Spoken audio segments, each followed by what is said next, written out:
화려하고 편안한 빌딩. 그러나 지금의 모습 뒤에는 땀과 먼지로 뒤범벅된 과거가 있었다. 흙을 파고 기초를 놓았던 누추하고 고단한 시절이 존재했다. 건물만 그런 것이 아니다. 꽃 역시 마찬가지다. 지금의 아름다움 뒤에는 초라하고 가냘펐던 과거, 볼품없는 작은 씨앗에 지나지 않았던 시절이 존재한다.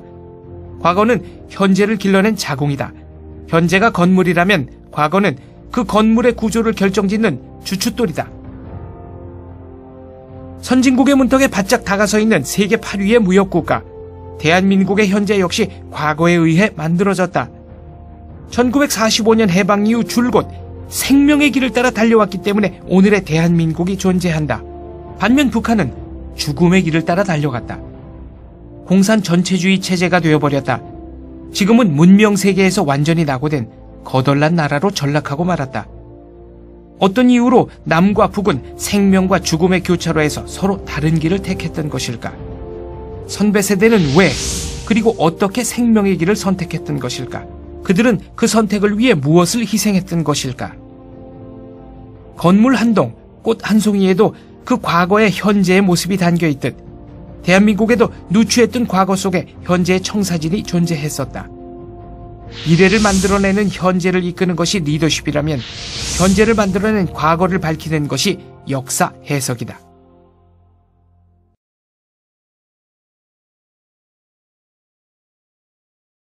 그런데 대한민국은 친일파가 만들었을 뿐 아니라 줄곧 친일파들이 다스려왔다고 주장하는 역사 동영상물이 나왔다. 민족문제연구소가 만든 100년 전쟁이 그것이다. 친일파에 대한 전쟁이 100년 동안 이어져 왔다는 뜻을 가진 100년 전쟁. 제목부터 으스스하다. 100년 전쟁은 대한민국을 친일파의 나라로 그려내기 위해 건국 대통령 이승만부터 공격한다. 뿌리부터 썩었다는 식의 주장이다. 100년 전쟁에 따르면 이승만은 친일파일 뿐 아니라 하와이 갱단 두목이란다. 그들의 주장에는 과연 먼지 한 톨만큼의 진실이라도 존재하는 것일까? 100년 전쟁이 이승만을 친일파로 몰아세우기 위해 사용하고 있는 12가지 근거 하나하나 지금부터 살펴보기로 하자.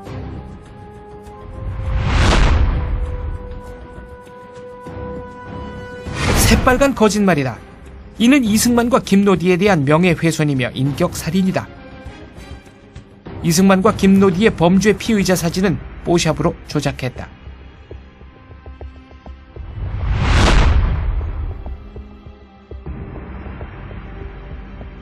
역시 새빨간 거짓말이다. 이승만의 헌신과 노력으로 최고급의 8년제 남녀공학 기숙학교 한인기독학원이 탄생했다.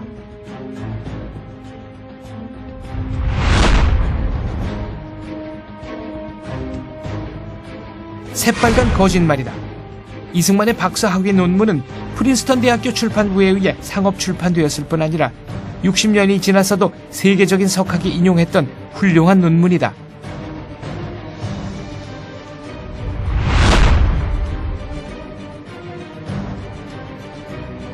새빨간 거짓말이다.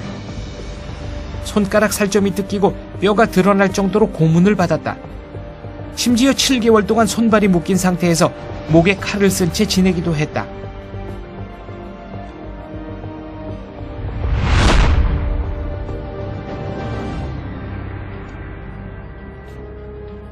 새빨간 거짓말이다. 이승만은 기차표 영수증 한 장까지 꼼꼼히 모으고 기록했다.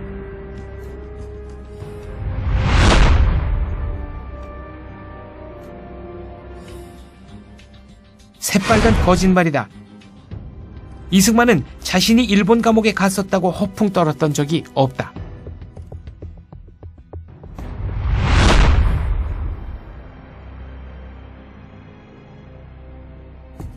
새빨간 거짓말이다. 이승만은 일본의 제거 대상 1호였다.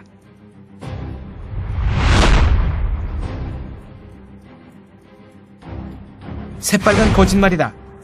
이승만은 마지막 순간까지 김구와 함께 대한민국을 건국하고자 했다.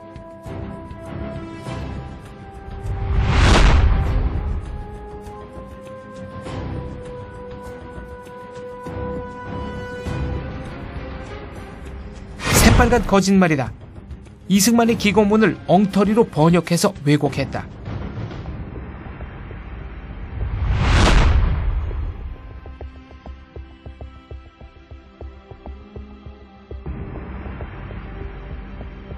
새빨간 거짓말이다. 이승만은 하와이 법정에서 그런 증언을 한 적이 없다.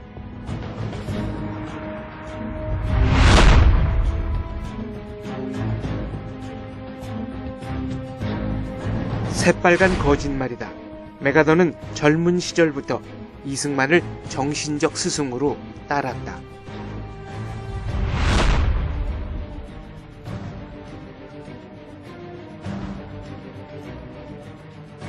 지독한 왜곡이다. CIA 보고서를 입맛대로 잘라내어 비틀었다. 백년전쟁이 이승만을 공격하기 위해 내놓은 12가지의 근거.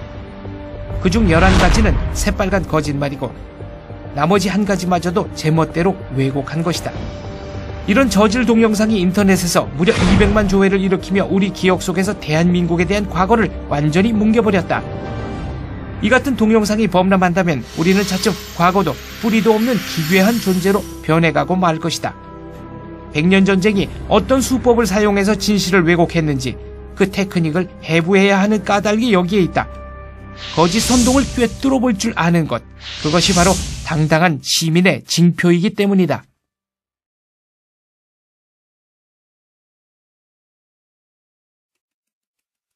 잠깐! 백년전쟁! 상영중지! 이것이 원래 이승만의 사진이다. 백년전쟁은 1930년 하와이에서 찍은 단체 사진에서 이승만을 오려내 범죄자 사진으로 뽀샵했다. 스톱! 백년전쟁! 상영중지! 이것이 원래 김노디의 사진이다. 백년전쟁은 1920년 3월 워싱턴에서 찍은 단체 사진에서 김노디를 오려내 역시 범죄자 사진으로 뽀샵했다. 조국의 독립을 위해 청춘을 바친 교포 여성의 인권과 명예를 짓밟은 것이다. 그런데 어라? 왜 이승만 사진은 1930년 것을 쓰고 김노디 사진은 1920년 것을 썼을까? 그것은 바로 늙은이가 젊은 여자를 농락한다는 이미지를 만들어내기 위해서였다. 1920년의 이승만은 바로 이 인물, 젊고 핸섬했다. 이미지 속의 조작, 백발의 찌푸린 얼굴, 부정적인 이미지를 무의식 속에 심기 위한 고도의 전략. 그래서 그들은 햇살 속에 잔뜩 찌푸린 중늙은이의 사진을 썼던 것이 아닐까? 그렇다면 이승만과 김노디, 도대체 무슨 일이 벌어졌던 것일까? 진실은 이것이다. 1910년대 후반 시카고에서 구타 페리라는 미국 여자가 고용되어 그 지역 미국인들에게 한국을 알리는 사업에 참여한 적이 있다. 그런데 이승만의 노력으로 김노디처럼 영어를 잘하고 고급 교육을 받은 교포 청년들이 속속 등장하기 시작하자 구타 페리 누려왔던 독점적 지위가 흔들리기 시작한다. 그녀는 결국 능력의 한계가 드러났고 이승만은 그녀를 해고했다. 졸지에 직장과 명성을 잃은 구타펠. 그녀는 무서운 복수를 계획하고 실천에 옮긴다. 이승만을 일본으로 추방시켜 고문과 감옥 속에서 죽게 만들기 위한 함정을 판 것이다.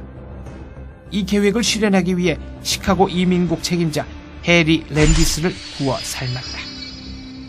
구타펠에게 푹 빠진 해리 랜디스는 1920년 여름 다른 도시의 이민국에게 구타펠의 거짓말을 공문으로 만들어 마구 보내기 시작한다. 6월 22일의 공문은 이렇다. 승만리 혹은 이승만이라 불리는 40대 한국인이 있다. 이승만은 노디킴이라는 여자를 끼고 미국 각지를 싸돌아다닌다. 이는 맨액트 법률 위반이다. 그는 부인과 이혼했다고 거짓말하고 다닌다. 이승만의 부인은 한반도 정신병자 수용시설에 갇혀 있다. 이승만은 럭셔리 호텔에 머물며 백인 미녀들에게 돈을 물쓰듯 뿌리고 다닌다. 미국 각지의 이민국들은 시큰둥한 반응을 보였다. 랜디스는 한층 더 광분했다. 7월 12일 그는 또 한 번 공문을 띄운다. 이번엔 더 센 거짓말이다. 내 정보원에 의하면 이승만은 일본의 간첩이다. 이승만은 미국을 전복시키기 위한 음모를 꾸미고 있다. 이 공문 역시 내용이 너무 황당해서 다른 지역의 이민국들은 아예 반응을 보이지 않았다. 마침내 시카고 이민국의 랜디스는 8월 2일 최후의 승부수를 띄운다. 정보원의 이름을 밝히며 이승만은 빨갱이다 라는 주장을 한 것이다. 내 정보원은 구타펠이다. 이승만과 노리킴은 빨갱이들의 국제혁명 조직 IWW와 연결되어 있다. 샌프란시스코 휴즈 빌딩 419호에 가서 강 박사를 만나면 모든 정보를 들을 수 있다. 샌프란시스코 휴즈 빌딩 419호? 어디서 많이 들어본 주소다. 샌프란시스코 교포신문 신한민보가 바로 휴즈 빌딩 414호에 자리 잡고 있었다. 419호의 옆방이다. 강 박사란 인물은 교포신문에 관계했던 이승만 반대파 인사가 아니었을까? 구타펠은 이승만 반대파와 손을 잡고 이승만을 일본으로 추방시켜 죽여버리려고 했던 것이 아닐까? 시카고 이민국의 해리 랜디스가 국제혁명조직을 거론하며 정보원 구타펠의 신원을 밝히자 샌프란시스코 이민국은 조사에 나서지 않을 수 없게 됐다. 마침내 1920년 8월 9일 샌프란시스코 이민국은 하와이 지국으로 다음과 같은 명령을 보낸다. 이승만과 김노디를 조사하시오. 만약 해리 랜디스가 제공한 정보들이 사실로 확인된다면 이승만과 김노디의 본토 여행을 막고 그 둘을 일본으로 추방하시오. 하와이 이민지국의 리처드 헬지가 이승만과 김노디를 조사했다. 당연히 피의자 사진 따위는 찍지도 않았다. 8월 27일 헬지는 샌프란시스코 이민국으로 두툼한 조사 보고서를 보낸다. 이 보고서는 다음과 같은 걸로 끝난다. 좀 더 확실한 증거가 제시될 때까지는 제 직무 도리상 이 박사와 김노디 양에게 모든 사람이 마땅히 받아야 할 인간으로서의 예우를 갖춰야 한다고 생각합니다. 왜냐하면 그들의 혐의를 뒷받침할 만한 신빙성 있는 근거가 전혀 없기 때문입니다. 이승만을 일본으로 추방시켜 죽음으로 내모려고 했던 구타펠과 해리 랜디스의 더러운 음모는 이렇게 비참하게 실패했다. 그로부터 90년이 지난 지금 100년 전쟁은 구타펠의 추악한 모함을 고스란히 재현하고 있다. 범죄자 사진을 찍었다. 재판을 받았다. 배심원을 구워 삶아 미꾸라지처럼 빠져나갔다라고 거짓말을 한다.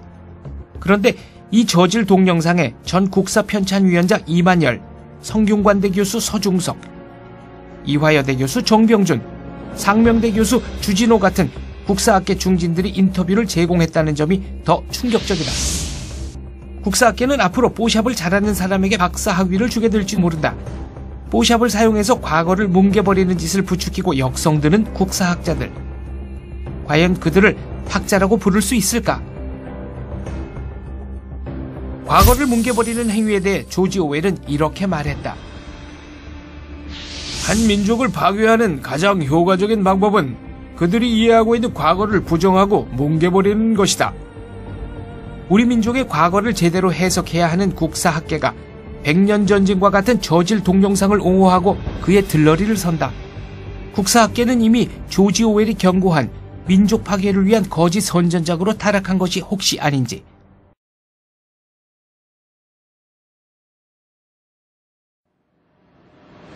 잠깐! 상영 중지! 이승만의 박사 학위가 엉터리라고. 그의 논문을 한 번이라도 읽어봤을까? 그랬다면 저런 엉터리 소리를 하지 못한다. 이승만의 논문은 구글 북스에도 떠있고 무료 학술 자료센터 인터넷 아카이브에도 떠있다. 게다가 프린스턴 대학 출판부가 상업 출판을 해서 판매했을 정도로 뛰어난 논문이다. 60년이 지나서도 해당 분야의 세계적 권위자 닐스 오빅이 자신의 책에서 이 논문을 인용했다. 이승만의 논문은 중립성의 원칙에 미국이 끼친 영향, Neutrality as influenced by the United States.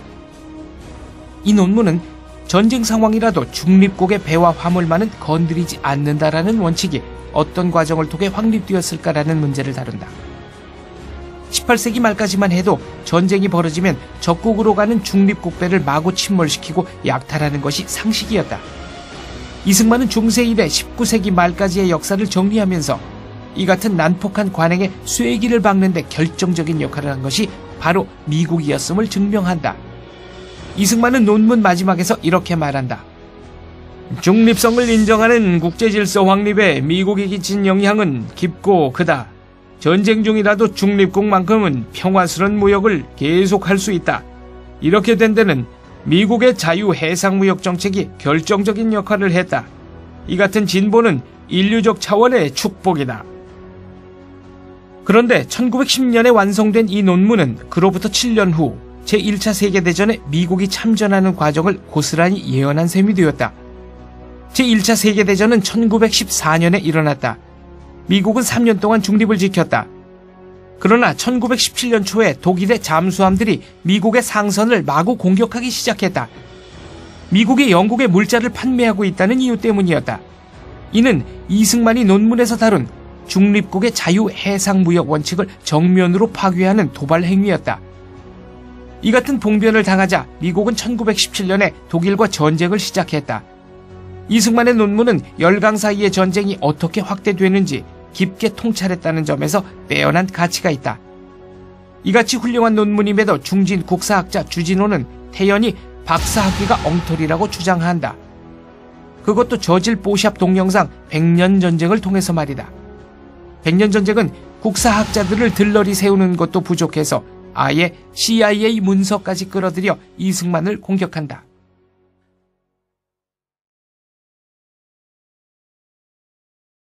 잠깐! 상영 중지! 스톱! CIA 보고서는 대한민국이 건국되고 불과 74일이 지난 1948년 10월 28일에 만들어졌다. 당시 대한민국은 살아남을 수 있느냐 없느냐의 양갈래길에 놓인 바람 앞에 등불 같은 신세였다. 대한민국이 살아남을 가능성이라는 보고서 제목도 살벌하다. 이승만에 대한 분석은 이 보고서에 붙어있는 3쪽짜리 첨부문서에 지나지 않는다. 이 보고서는 이런 결론을 내놓는다. 극동아시아에 대한 소련의 전략 목표는 38선 이북에 국한되지 않는다는 것이 명백해졌다. 소련은 한반도 전체를 장악하기 위해 갖가지 수단을 사용할 것이 확실하다. 이 같은 상황에서는 미국이 군사적, 경제적, 기술적 지원을 대규모로 무한정 퍼붓지 않는다면 대한민국의 생존을 보장할 수 없다. 1948년 10월이 어떤 세월인가? 스탈린의 무제한 지원을 받은 모택동군이 만주에서 국민당군에게 압승을 거두고 남쪽을 향해 파죽지세로 쳐내려가던 때였다. 바로 이런 상황에서 CIA 보고서는 이렇게 냉소를 날리는 것이다. 한반도라는 이름을 들어보기나 했어. 중국에 붙어있는 쥐방울만한 곳이야. 여기 남쪽에 대한민국이라는 눈꼬만한 나라가 방금 만들어졌어.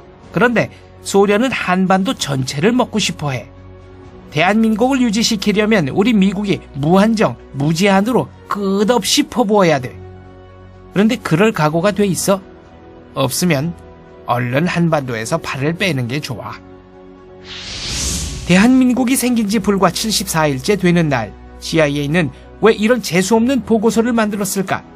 그때 CIA는 1년밖에 안 된 젖먹이 조직이었다. CIA가 제대로 기능하기 시작한 것은 1953년부터다. 그렇다면 1948년 10월에 만들어진 이 보고서에는 누구의 목소리가 담겨져 있던 것일까? 미 국무성의 목소리다. 당시 미 국무성은 공산주의 동조자들과 소련 간첩이 우글대던 곳이었다. 특히 미 국무성 동아시아 책임자 엘저 히스는 나중에 간첩으로 체포되어 유죄 선고를 받았다. 간첩과 공산주의자들의 놀이터였던 미 국무성은 이승만과 신생 대한민국을 소련의 먹잇감으로 내주고 싶어 했다. 이에 맞서 한편으로 국민을 단결시키면서 다른 한편으로 미국을 설득해서 대한민국을 지켜낸 지도자가 바로 이승만이다. 미국 국무성의 용공 노선에 절대 복종하던 CIA가 얼마나 엉터리 조직이었는지는 6.25 전쟁이 일어나기 불과 5개월 전에 작성된 보고서를 보면 알 수 있다. 인민군이 38선 부근에 집결하고 있는 것은 한국군이 호전적이기 때문이다. 중국 공산군 소속으로 국共내전에서 단련된 수만 명의 조선족 군인들이 북한으로 들어와 인민군이 되었지만 남북의 인구수를 고려하면 걱정하지 않아도 된다. 북한군이 탱크, 야포, 비행기를 갖췄지만 이 역시 염려할 수준은 아니다. 전쟁은 일어나지 않는다. 이렇게 엉터리였던 CIA조차 이승만에 관한 진실을 모두 감출 수는 없었다. 그래서 100년 전쟁이 인용한 CIA 보고서에는 이승만에 대한 극단적 칭찬과 극단적 비난이 함께 섞여 있다. 이승만은 독립국가로서의 대한민국의 이익을 위해 움직이는 진정한 애국자다. 이승만은 자기 자신의 이익을 곧 대한민국의 이익이라고 착각하는 경향이 있다. 자기 자신이 곧 대한민국이라고 알고 있다. 이승만은 독립을 위해 평생을 바쳤다. 그는 공산주의 운동 세력 하나만큼은 확실하게 따돌렸다. 그는 반공의 상징이며 대단히 영민한 정치가이다. 이승만은 한국을 본인이 직접 다스릴 욕심에 독립운동을 했다. 자신의 출세를 위해서라면 아무 양심의 거리낌 없이 모든 요소를 이용했다. 백년전쟁은 당시 CIA와 미 국무성의 실정을 완전히 감춘 채 자기 입맛에 맞는 부분만 댕강댕강 잘라내서 대단히 권위 있는 문서인 듯 인용했다. CIA. 이 세 글자를 가장 중요한 판단 근거로 삼으라고 선전하는 셈이다. 그렇다면 백년전쟁이야말로 CIA의 진정한 숭배자들이 아닌가. 백년전쟁은 CIA에서 그치지 않고 FBI 흉내를 내기도 한다. 이승만이 하와이 마피아 두목이며 하와이 교민들이 세운 학교를 가로챈 횡령범이라고 주장한 것이다. 미국의 안전과 치안은 CIA와 FBI의 충실한 주종자인 우리 백년전쟁 팀에게 맡겨주세요. 이것이 그들의 슬로건이 될 판이다.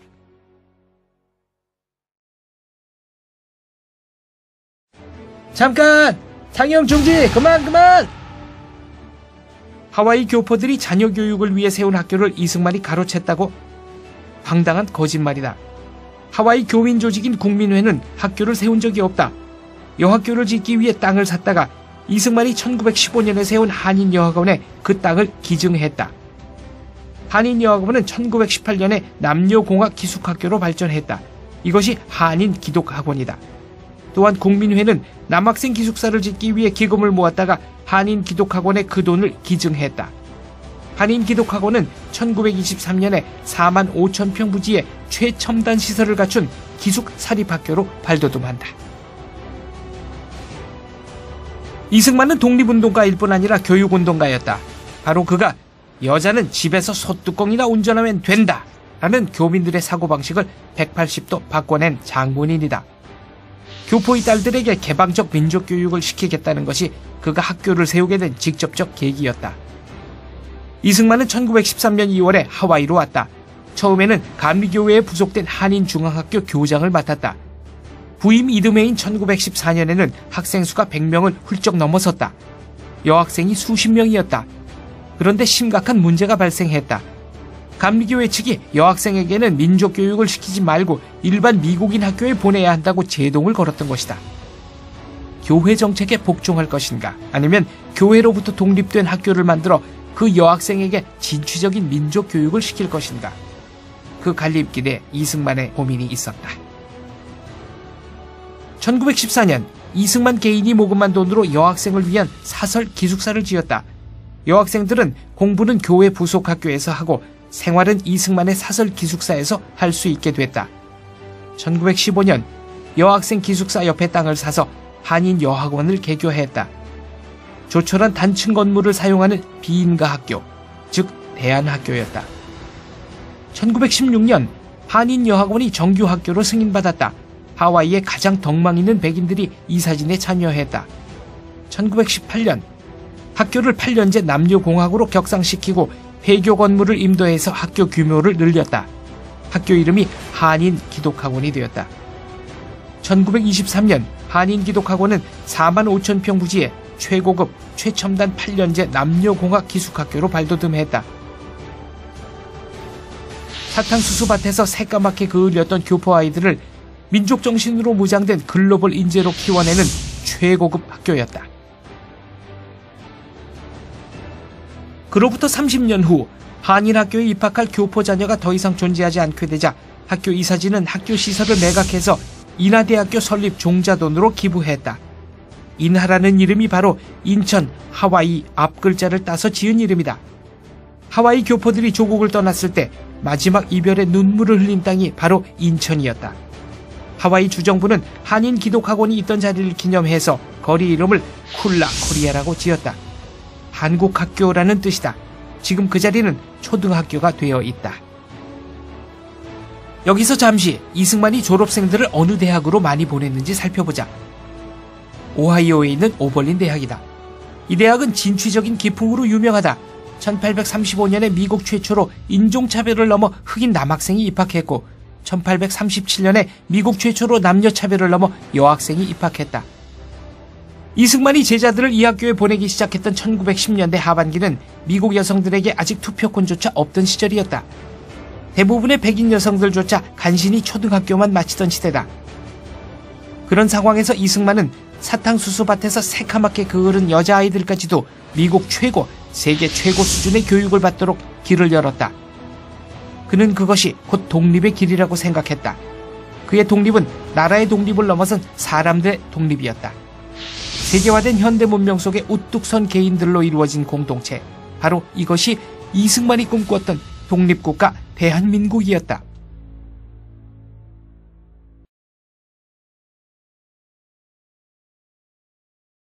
양심만 행동하는 게 아니라 세상에 대한 앙심도 행동한다. 이를 우리는 행동하는 앙심이라 부른다. 양심은 정직, 헌신, 희생, 사랑으로 행동하는 반면 앙심은 시기, 질투, 모함, 모략으로 나타난다. 이승만은 평생 행동하는 앙심들에게 시달리며 살았다. 행동하는 앙심들은 그를 무자비하게 공격했다. 행동하는 앙심이 사용했던 레파토리는 뻔했다. 여자, 돈, 위선, 그리고 탐욕이다. 백년전쟁 역시 이 같은 캐캐묵은 레파토리를 무덤 속에서 끄집어내어 그럴싸한 몽타주로 만들어냈다. 그리하여 마침내 이승만을 돈과 권력과 여자를 미칠 듯이 탐하는 친일파 정치 깡패로 그려냈다. 그뿐만이 아니라 전 국사편찬위원장 이만열, 이화여대 정병준, 상명대 주진호, 성균관대 서중석 같은 쟁쟁한 국사학자들이 이 거짓 동영상에 들러리를 섰다. 국사학자들과 백년전쟁은 왜 이승만을 밟아 죽이지 못해 안달인 것일까? 대한민국 그 자체에 대한 앙심 때문이다. 1898년부터 1960년에 이르는 63년의 세월 전체에 이승만의 흔적이 남아있다. 대한민국을 헐뜯기 위해서는 반드시 먼저 이승만을 제거해야 한다. 살아생전 이승만은 대한제국, 일본, 그리고 공산 전체주의자들에 의해 제거 대상 1호로 꼽혔었다. 숨진 지 반세기가 지난 지금 이승만은 대한민국에 대해 앙심을 품고 있는 세력에 의해 여전히 제거 대상 1호로 꼽히고 있는 것이다. 63년의 세월 동안 도대체 무슨 일을 했길래 이토록 적이 많은 것일까? 1898년은 연초부터 입헌군주제 개혁을 요구하는 만민 공동회 집회가 잇따라 열린 해다. 이는 우리 민족 최초의 근대적 시민운동이었다. 이승만은 만민 공동회 집회를 주도한 청년 스타였다.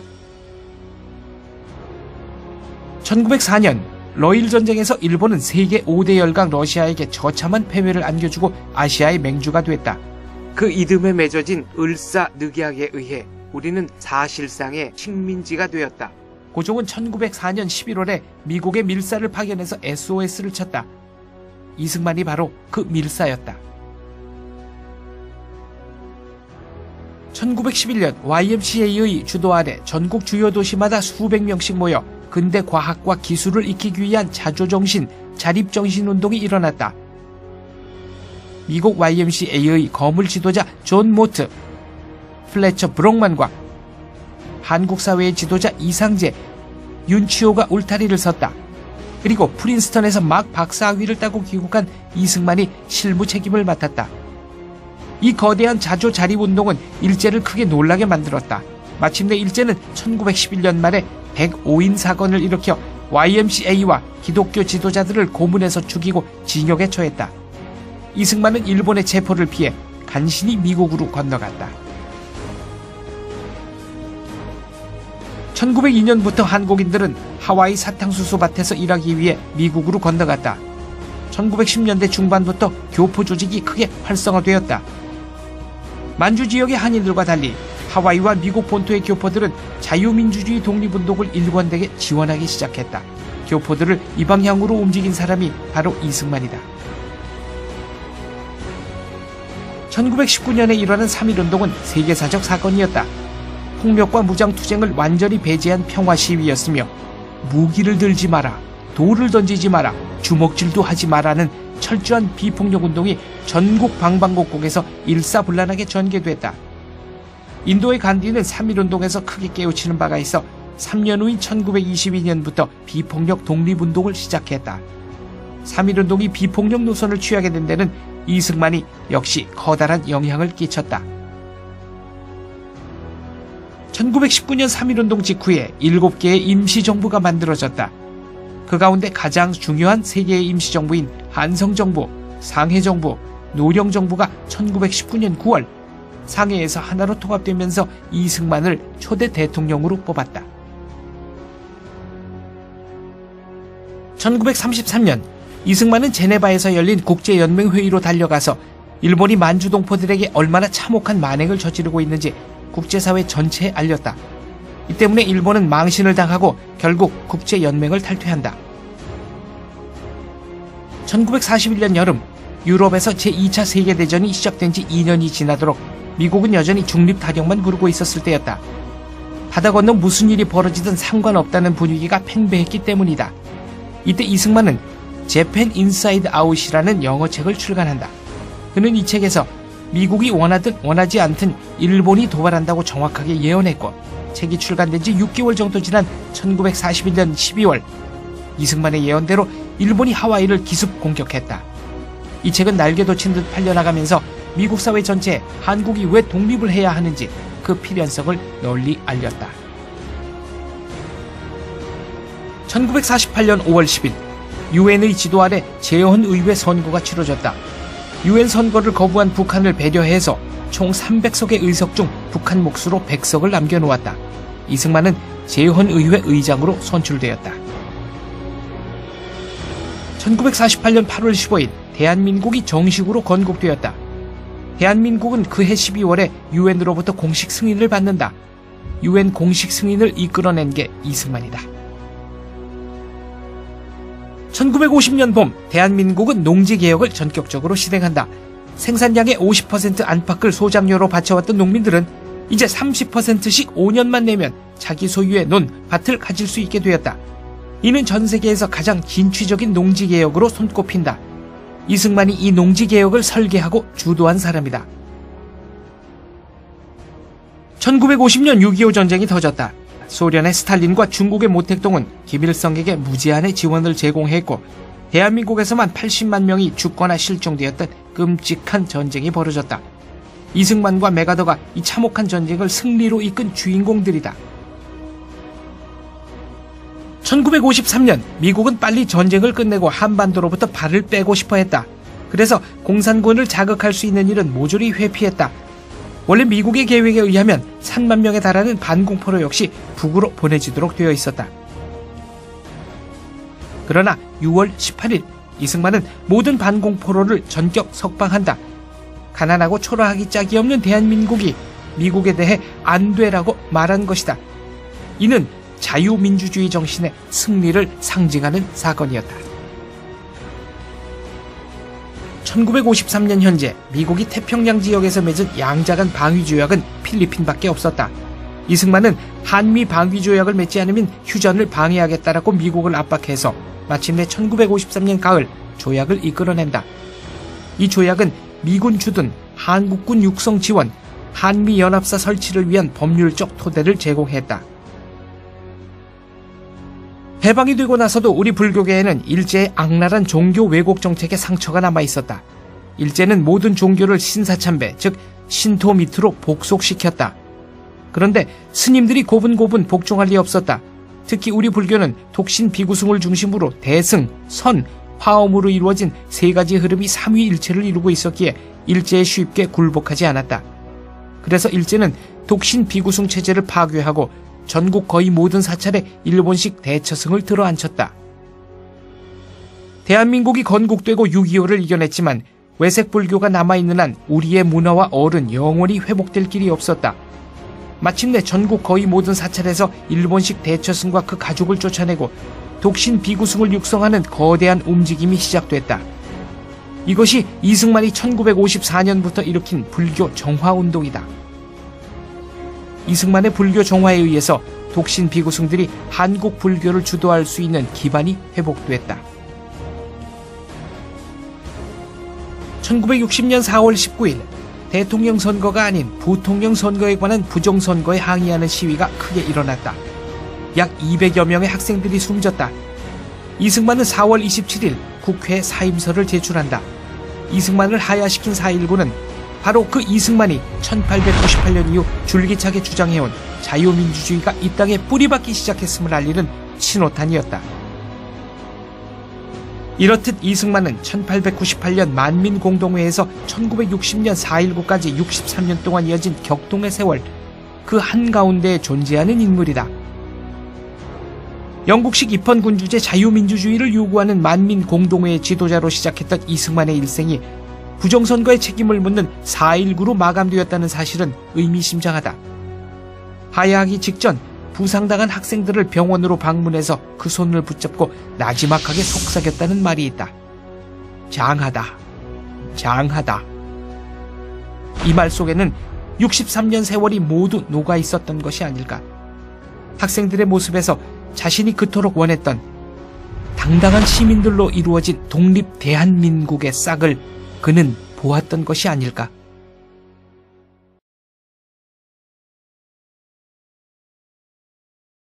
그럼에도 백년전쟁과 국사학자들은 뽀샵, 거짓 혹은 모략으로 이승만을 인격살인한다. 이제 국사학계는 인격살인의 장이 되어버린 것일까? 이승만이 정말 악당이었다면 왜 1919년에 서울, 상해, 블라디보스톡의 임시정부 3개가 힘을 모아 그를 대통령으로 뽑았을까?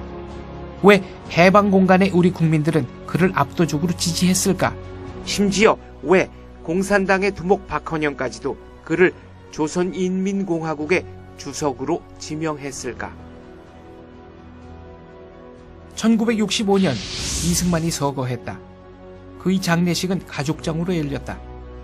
그럼에도 불구하고 서울 시민 전체의 절반가량 되는 인파가 거리로 나와 이승만을 애도했다. 비록 야당의 반대를 의식해서 이승만의 귀국을 막았던 박정희였지만 그가 쓴 조사는 의미심장하다. 당신은 70살이나 된 노구를 이끌고 광복된 조선 땅에 돌아오셔서 좌우 이념 갈등과 미국 소련 사이의 알력을 극복하고 새 나라를 세우셨습니다.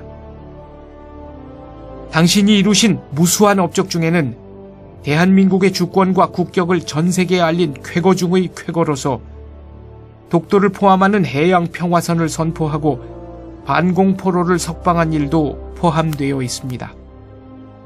비록 정권 말기에 간신배 이기붕 일당을 잘못 기용하시어 실각하셨지만 이는 당신 평생의 공적을 가릴 수 있는 일이 결코 아닙니다. 당신은 조국을 위한 어린 양으로 희생되었습니다. 대통령을 맡고 있는 제가 부족하여 당신으로 하여금 조국에서 임종토록 하지 못한 점 용서해 주십시오. 당신이 직접 만든 군대의 젊은이들이 묻힌 당신이 만든 묘역인 국립묘지, 그 중에서도 가장 좋은 길지를 골라 이제 당신을 땅에 묻습니다. 공산 침략을 무찌르다 숨진 국군 장병들의 혼령을 거느린 막강한 호국신이 되어 이 땅을 지켜주소서. 이승만에 대한 인격살인은 필연적으로 실패할 수밖에 없다. 63년에 걸친 거대한 발자취가 곳곳에 남아있기 때문이다. 그 중에서도 대한민국의 자유민주주의와 북한의 극악한 전체주의 사이의 극심한 차이, 이것이 바로 이승만의 업적에서 비롯된 결과다. 이승만, 그는 이 땅에 자유민주주의 체제가 들어설 수 있도록 일생을 헌신한 거대한 역사의 주춧돌이었다.